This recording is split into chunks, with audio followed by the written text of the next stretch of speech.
Hello, fellow classmates and Professor Roosh. My name is Adam Mann, and today I'm going to be presenting my project expert on the topic of franchising. First, I'm going to provide a brief outline of the concept of franchising. According to franchoice.com, franchising is a long-term cooperative relationship between two entities, a franchisor, which is the company, and a franchisee. This relationship is based on an agreement in which the franchisor provides a license privilege to the franchisee to do business. The two entities involved are franchisors and franchisees. Again, the franchisor is the company that owns or controls the rights to grant franchises to potential franchisees. And the franchisee is a person or entity to whom the right to conduct a business is granted by the franchisor. The franchisor grants the franchise the right to use a developed concept, including trademarks and brand names, production, service, marketing methods, and all other aspects of the entire business model for a fee. The franchisee then provides the time, capital, and the desire to utilize the brand and services provided by the franchisor to build a thriving business. The product, method, or service being marketed is usually identified by the franchisor's brand name, and the holder of the privilege, which is the franchisee, is often given exclusive access to a defined geographical area for a specific period of time. All of this is defined in the franchise agreement, which is a legally binding document between the franchisor and franchisee that governs the relationship between the two entities for that specified period of time. And the agreement frames the relationship in a concise manner. A franchise is a privilege or right officially granted to offer specific products or services under explicit guidelines at a certain location for a declared period of time. What's interesting about franchisors and franchisees, despite their differences, they are both types of entrepreneurs. They're just different types of entrepreneurs. According to entrepreneur.com, a franchisor provides a license privilege to the franchisee to do business and offers assistance in organizing, training, merchandising, marketing, and managing in return for a monetary consideration.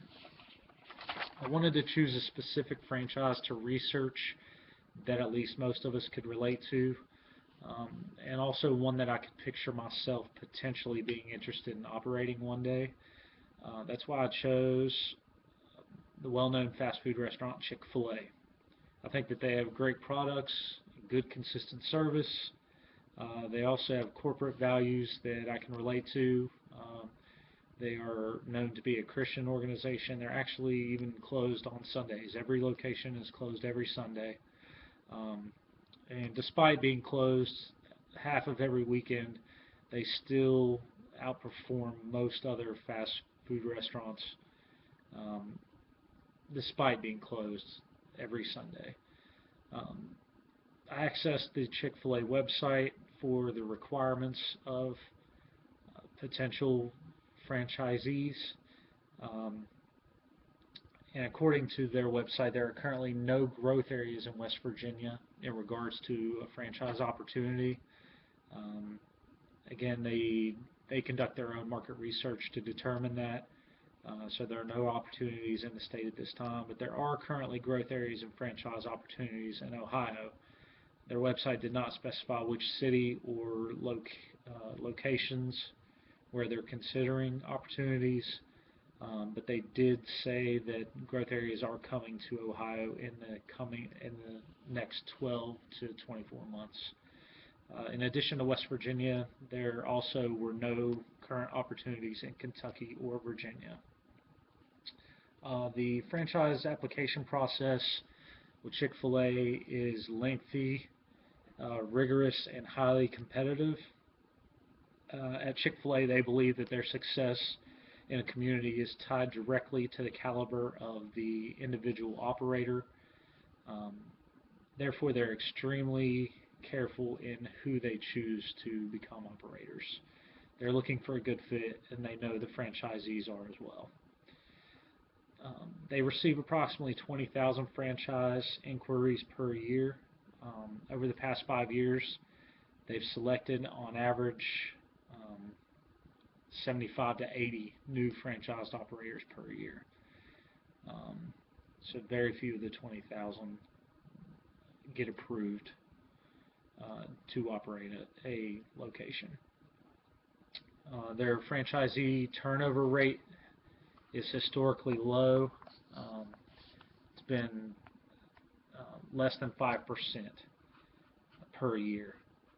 So their market research and their selection process is proven and successful. The location and development of Chick-fil-A restaurants, again, is determined solely by the company. And it's based on its goals for system-wide expansion in specifically targeted markets. They do not offer franchise opportunities to all the qualified candidates. Instead, they select the best candidates for a limited number of franchise opportunities. So there's a lot of qualified people that are denied. The first step in the process is to review a series of frequently asked questions, and then you complete and submit an expression of interest form. Chick-fil-A, once that is reviewed, the company gets back to you within a 3-week period, and they indicate whether you have been accepted as an applicant or not. At that point, you begin the lengthy application process.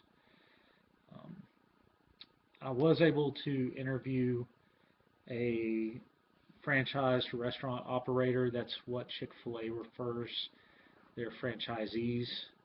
That's the title of their franchisees, which is a franchised restaurant operator. I contacted 3 different locations over the past 2 weeks: the Barbersville location, the Charleston Town Center Mall location, and the Southridge, South Charleston location. I was finally able to get an interview with Mr. Alan Smith.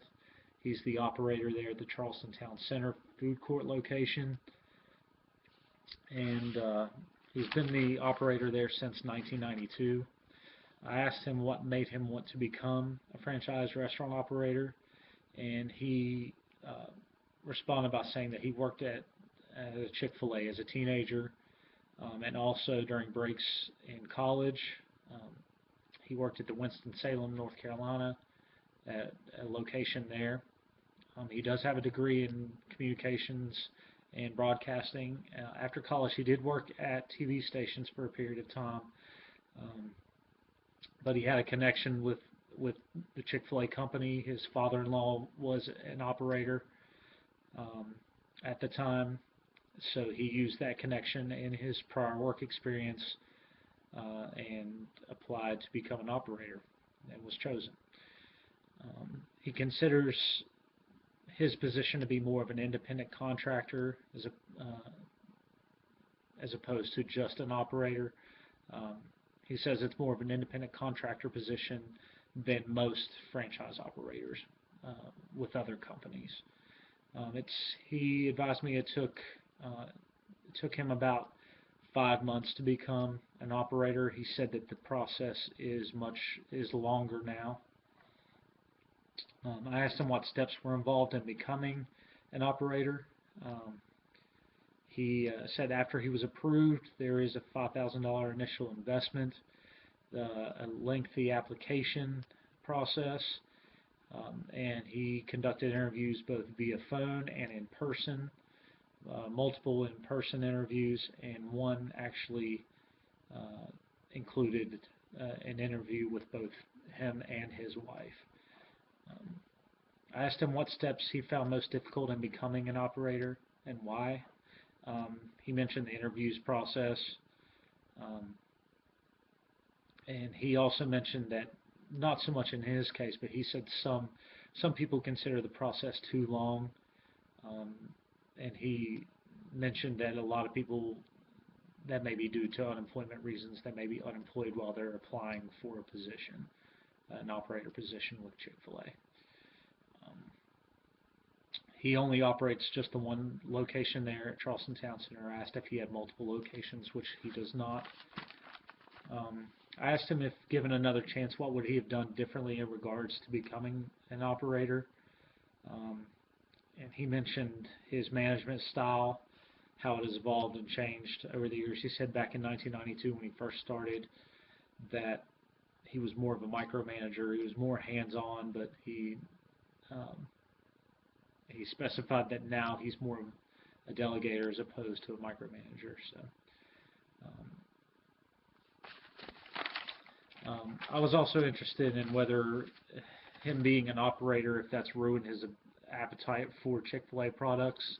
He said no, not at all, that he still eats Chick-fil-A every day for lunch, and even when he travels, he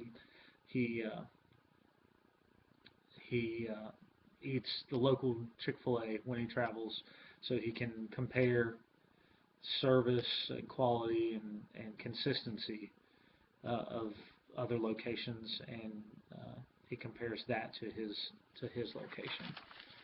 I asked him the positives and negatives of being an operator. He said that Chick-fil-A lets him operate the business. They don't micromanage him in any way. They let him hire who he wants to hire. They let him find the best fit for his location when it comes to personnel. They let him set the pace, and they let him develop the business. They just provide him the means to do so. Negatives, he included this as both a positive and negative, but it was the people that he deals with on a day-to-day basis. And he mentioned that more often than not, he has more issues with the adult workers than he does with the high school, college students that work for him. We also discussed demand. He mentioned that he hears a lot that there is demand in the Cross Lanes, Taze Valley area. But again, according to Chick-fil-A's website, they do not have any opportunities in the state at this time. But again, he also mentioned that there was the location in Barbersville, his location, and the location in South Charleston that may just be due to residents wanting more convenience. Another aspect to franchising is if you already own and operate a successful business, considering turning it into a franchise for growth reasons. And accessed an article by Carol Tice on entrepreneur.com, and the title is Franchise Your Business in 7 Steps. And those 7 steps are step 1, evaluate if your business is ready. Step 2, learn the legal requirements, which is pretty self-explanatory. Step 3, make important decisions about your model. Step 4, create the needed paperwork, such as the franchise agreement, and register as a franchisor.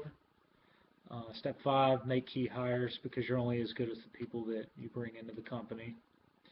Step 6 is the actual selling of the franchises, and then step 7 is probably the most expensive, but that is supporting the franchises through training and marketing. In conclusion, becoming a franchisee is an alternate way of becoming an entrepreneur that we have not yet discussed in this class.